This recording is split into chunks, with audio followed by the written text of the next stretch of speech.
ஒரு காலத்தில் எப்படி சேவாக் அதிரடியாக ஆடி நம்மளையெல்லாம் என்டர்டெயின் பண்ணாரோ அந்த ரோலை இப்போ பார்த்தீங்கன்னா ரோஹித் சர்மா ரொம்ப அருமையாக பர்ஃபெக்டாக பண்ணிட்டு இருக்காரு அப்படின்னு தாங்க சொல்லணும். மனுஷன் ஃபார்ம் அவுட் ஆகிட்டாரு, இனி அவ்வளோதான்ட்டு எல்லாருமே சோசியல் மீடியாவில் கலாச்சிட்டு இருக்கிற சமயத்தில் நேற்று நடந்த இன்னிங்ஸ் அவங்க எல்லாத்துக்குமே ஒரு பாடம். இந்த மனுஷன் அடிக்க ஆரம்பிச்சதுக்கு அப்புறமா இவருக்கு எப்படா போடுறதுன்ட்டு இங்கிலாந்து பவுலர்ஸ் எல்லாருமே முழிச்சிட்டு இருந்த தருணமாக நேற்று மாறிச்சுங்க.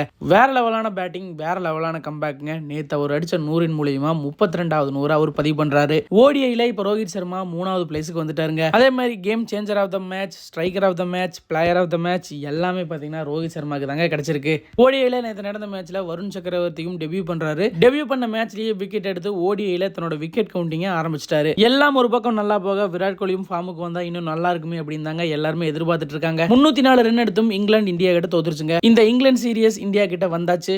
இந்த வீடியோ பார்க்குற நீங்க ரோஹித் சர்மா பத்தி ஒரே வார்த்தையில சொல்லணும்னா என்ன சொல்வீங்க? கமெண்ட் பாக்ஸ்ல கூட ஷேர் பண்ணுங்க.